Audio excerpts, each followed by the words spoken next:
During the conflict in the Pacific, the American submarine arm became one of the most successful in the world.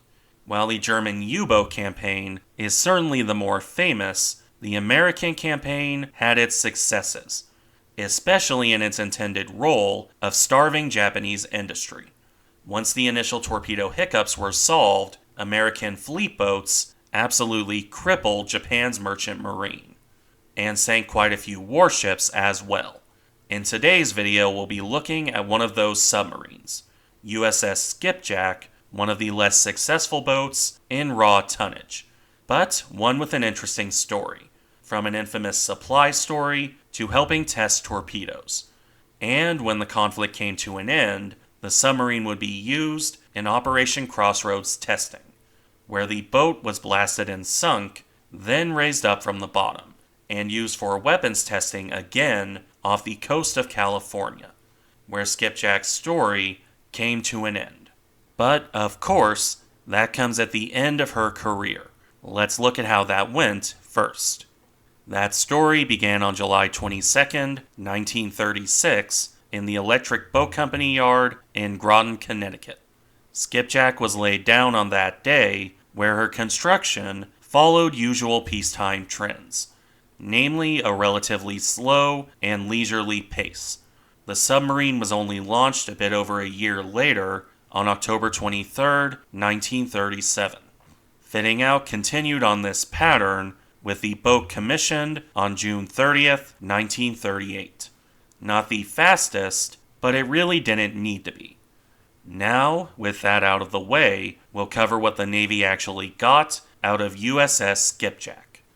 As a Salmon-class boat, Skipjack was part of the last generation before the true fleet boats.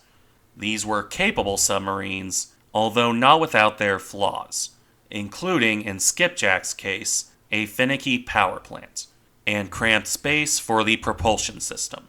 Still, the Salmons established the pattern for future fleet boats. Let's look at the details of that design now. With a displacement of 1,458 tons on the surface and 2,233 tons submerged, these were decently large boats. Not cruiser submarines by any stretch of the imagination, but certainly on the larger side. For a more famous comparison, the Type 9 U-boats, such as U-505, came out to around 1,200 tons, when submerged. That displacement let Skipjack carry 8 torpedo tubes, 4 bow tubes, and 4 stern tubes. This was quite a powerful layout in either direction. Perhaps more importantly, the size of the boat also allowed for carrying 24 torpedoes. These boats could operate for quite a long time before needing to resupply, assuming the torpedoes actually worked. In any case, the torpedoes were supplemented by a 3-inch deck gun. If that seems rather small, that's because it is. Sufficient for shooting up most merchant ships, but not much more than that. And even then, it was often leaving something to be desired.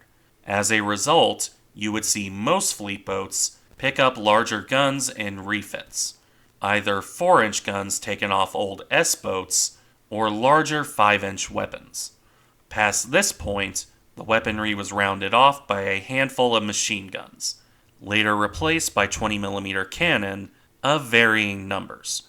Not much defense against aircraft, but then again, a submarine's best defense against air attack was crash diving.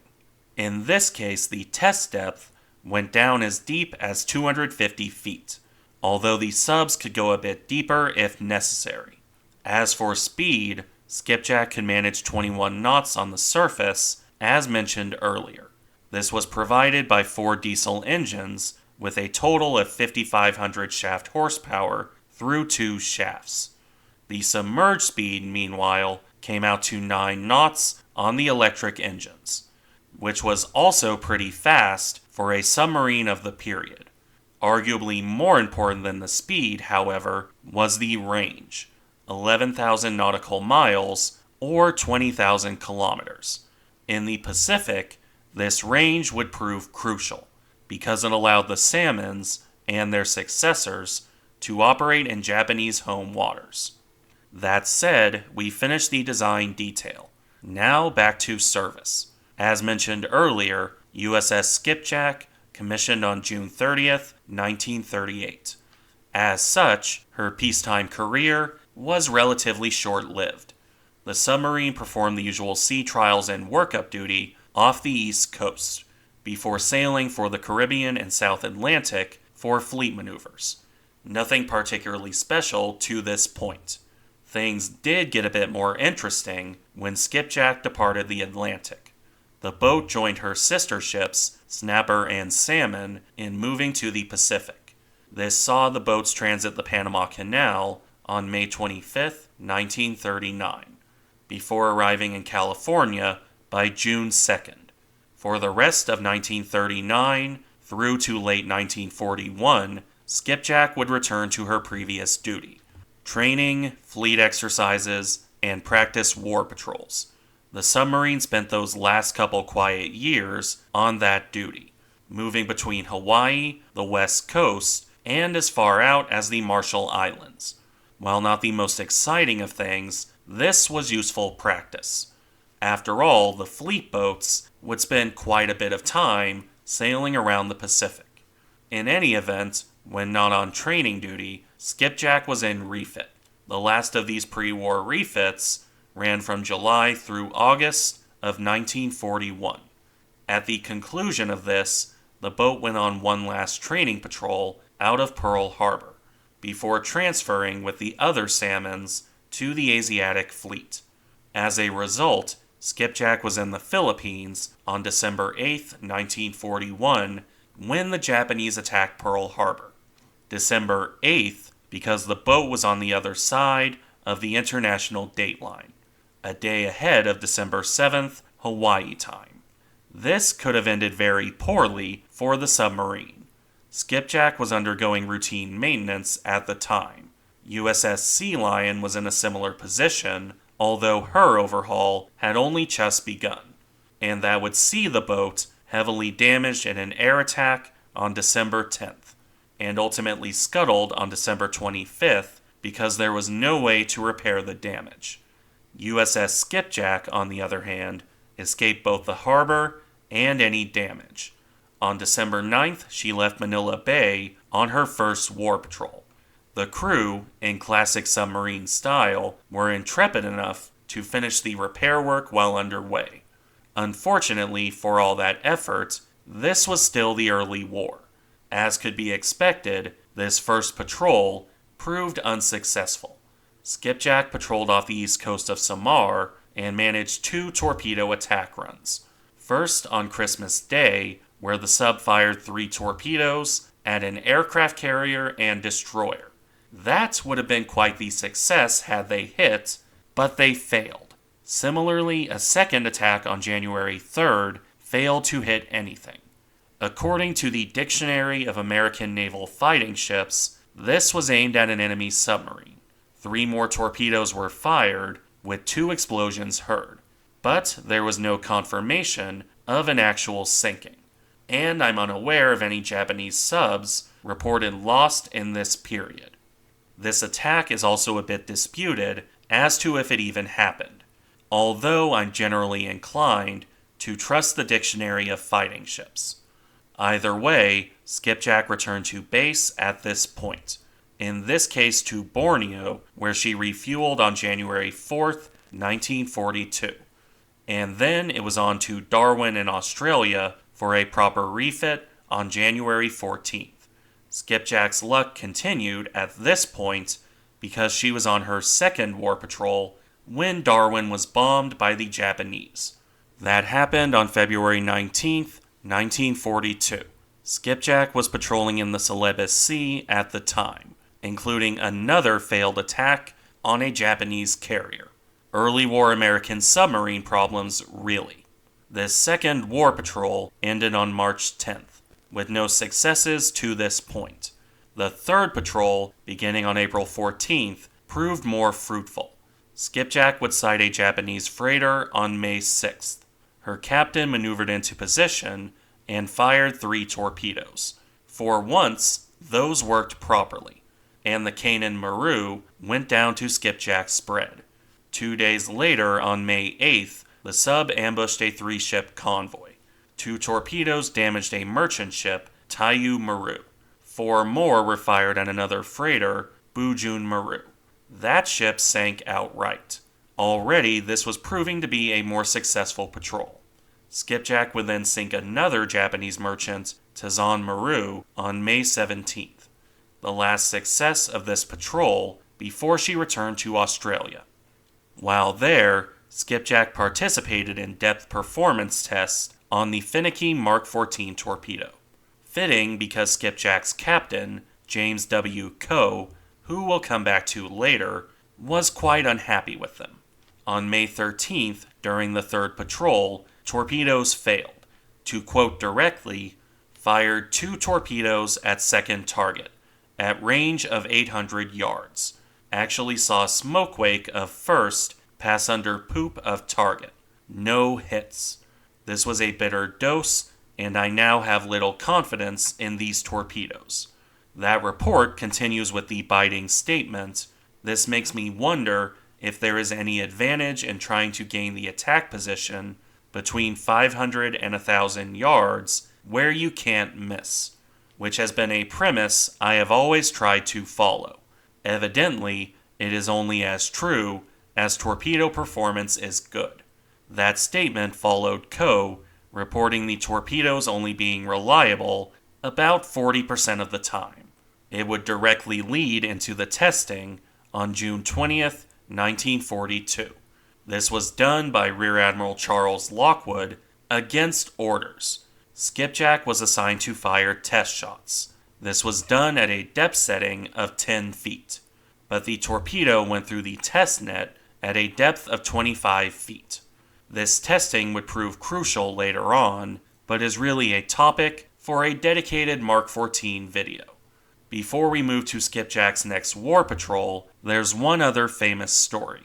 Apparently, the day before the Mark 14 test, Coe received a canceled invoice from July of 1941. As the story goes, Skipjack's crew had sent a requisition for 150 rolls of toilet paper. This never arrived, and Coe now received the invoice saying "canceled, cannot identify," which he took to mean the supply officer in California couldn't identify toilet paper. The letter that the captain sent in response has entered into submarine legend. I'll link it in the description, but it basically consists of Coe tearing into the supply officers, including making reference to using non-essential paperwork in place of toilet paper. I think it's safe to say the crew wouldn't really be doing that, but it got his point across. Maybe too well, because apparently from the 4th patrol on, Skipjack always returned 2 cartons of toilet paper. The 4th patrol in particular ended with boxes of the stuff instead of fruit and ice cream. This story is famous enough it got worked into the movie Operation Petticoat. It certainly makes a fun story, at least. Regardless, Skipjack left on her 4th patrol on July 18th, 1942. This saw the sub severely damage, but not sink, an enemy oiler. She then returned to Australia and refit on September 4th. The 5th patrol, for its part, was more successful, if not to the levels of the 3rd. Skipjack would find a freighter on October 14th and sink the ship. After evading depth charging from a Japanese destroyer in return, the submarine returned to Pearl Harbor for the first time in a year. Skipjack arrived in Hawaii on November 26, 1942, and would be based out of there for her following patrols. Unfortunately, the 6th, 7th, and 8th patrols were pretty unsuccessful, which also means that 1943 was an empty year in terms of successes. It wouldn't be until January 1944, on her 9th patrol, that Skipjack saw another success, and a notable one at that, because on January 26, 1944, Skipjack found another merchant ship escorted by a destroyer. This was Suzukaze, one of the Shiratsuyu class. Skipjack fired off a spread of torpedoes from her forward tubes as Suzukaze spotted the sub and began to move to attack. Those torpedoes hit and sank the destroyer with only 22 survivors. Although it's worth noting that some sources, like Combined Fleet, put this on January 25th. The Dictionary of Fighting Ships says the 26th.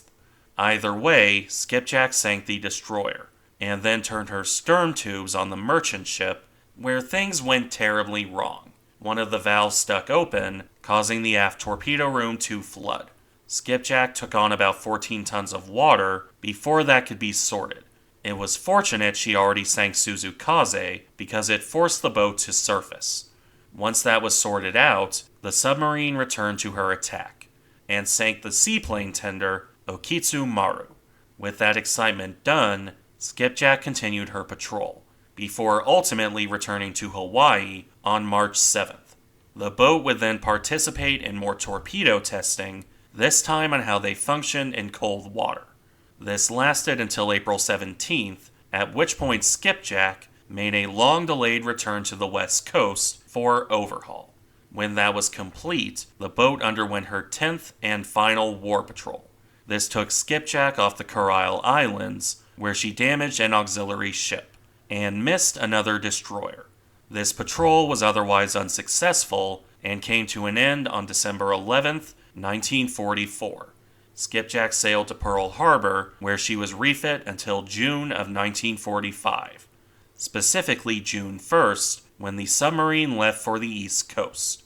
For the rest of the war, Skipjack was relegated to training duty out of New London, Connecticut. Not the worst fate, to be sure. However, this would be short-lived. In 1946, Skipjack was assigned to the Operation Crossroads test. This would see the submarine sunk by Tess Baker on July 25, 1946. And yet, it wasn't too bad, because Skipjack would be raised from the bottom and towed off for testing, before ultimately being expended in further weapons tests 2 years later.